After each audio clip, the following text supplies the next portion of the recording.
చట్టం అని చెప్పి ఇక్కడ జగన్మోహన్ రెడ్డి గారు పెద్ద వీరుల్లాగా దిశ చట్టం తెచ్చి నేను ఇక్కడ అసలు గుండెల్లో నిద్రపోతాను అన్న జగన్ అన్నకు ఫోన్ చేస్తూ వచ్చి చేస్తాను. ఆయన ఇంటి పక్కనే జరిగింది. అన్న రెండో రోజే ఇంటి పక్కనే జరిగింది, జగన్ తాడేపల్లిలో జరిగింది. అందువల్ల ఇవన్నీ దీన్ని ఒక లెజిస్లేటివ్ బాడీకో గవర్నమెంట్కో వదిలేయటమే కాకుండా సివిల్ సొసైటీలో సభ్య సమాజంలో చర్చ జరగాలండి. ఈరోజు రవి యాదవ్ ఎమ్మెల్సీ మాట్లాడాడు.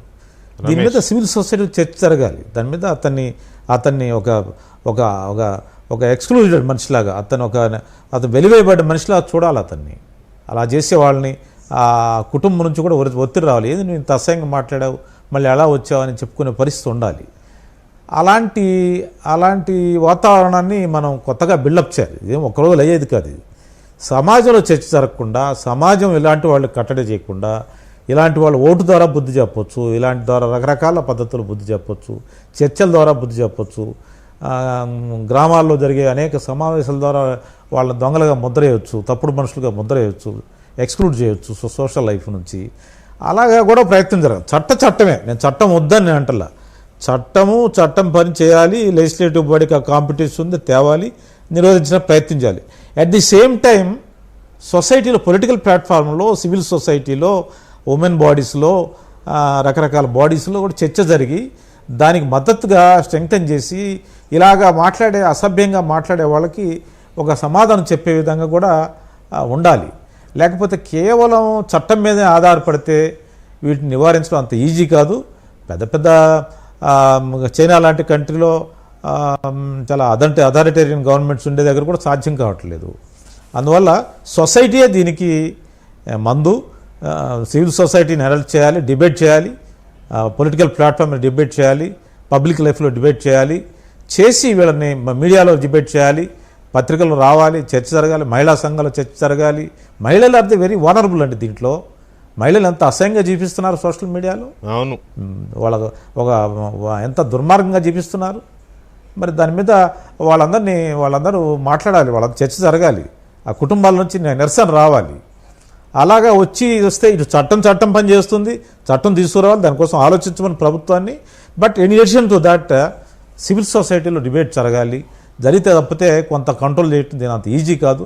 మొత్తం ఈ సొసైటీలోనే దీని మీద చర్చ జరిగి కొంత నిర్మూలించ కొంత బ్రేక్ వేయగలుగుతాం. కానీ పూర్తిగా దీన్ని కంట్రోల్ చేయడం అంత ఈజీ అనే సబ్జెక్ట్ కాదనేది నా ఎక్స్పీరియన్స్లో నేను చూసిన సంఘటనలు అండి. రవిచంద్రారెడ్డి గారు చట్టమే చర్చ రవిచంద్రారెడ్డి గారు వీళ్ళని కంట్రోల్ చేయడానికి ఒకటి చట్టం అవసరమా అనేది ఒకటి, కొత్త చట్టం అవసరమా అనేది ఒకటి. రెండోది, కొత్త చట్టం వచ్చినా కూడా ఈ సైకోలు లేకపోతే ఈ తోడేళ్ళు ఆగుతాయా అమాయకుల మీద పడి ఇది చేయడానికి? ఎందుకంటే సోషల్ మీడియా అనేది ఒక ప్లాట్ఫామ్, రైట్? మీ అభిప్రాయాలను షేర్ చేసుకోవడానికి, ప్రభుత్వాన్ని నిలదీయడానికి, ప్రశ్నించడానికి, ప్రభుత్వాలే కాదండి, ఫర్ దట్ మ్యాటర్ ఎవరినైనా ప్రశ్నించడానికి, విమర్శించడానికి ఒక ప్లాట్ఫామే. కానీ అందుకు ఉపయోగించట్లేదు కాదండి. ఒక మనవి చెప్పండి. గతంలో ఒకసారి ఇప్పుడు ఎలా ఉందంటే, ఈ మధ్య రఫా అని పిల్లోళ్ళు కొంతమంది కత్తులు తీసుకొని ఎగురుతూ ఉంటే జగన్మోహన్ రెడ్డి గారు ప్రెస్ మీట్ పెట్టి ఏం చెప్పాడండి? ఏమండి ఏం తప్పు చేశారు వాళ్ళు, సినిమాలో చూసి చేశారు వాళ్ళు అంటే అది ఎంత సమర్థించాడండి వాళ్ళు అవుట్ రేట్గా కదా. వాళ్ళ కార్యకర్తలకు ఏం చెప్తున్నాడు ఆయన మీటింగ్లో? మీరు పెట్టండి, ఏం చేస్తారు, కేసులు పెడితే నేనున్నా కదా అంటున్నాడు. ఏం జరుగుతుంది? మీరంతా ఎమ్మెల్యేలు అయిపోతారు. కావాల్సింది అదేనండి,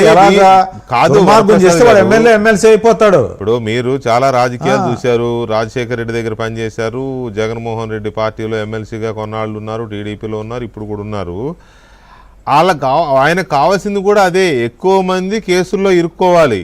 కేసుల్లో ఇరుక్కుంటే వాడు పార్టీ నుంచి బయటికి పోలేడు. ఇక ఇప్పుడు మాఫియాలు చేశారు, నేరమయ్య వ్యవస్థలు కానీ కొంతమందిని తీసుకొని వాళ్ళని కేసుల్లో ఇరికిస్తాయి, వాడు బయటికి పోలేడు. ఇక అది ఫ్రాక్షనిస్ట్ మైండ్ అది.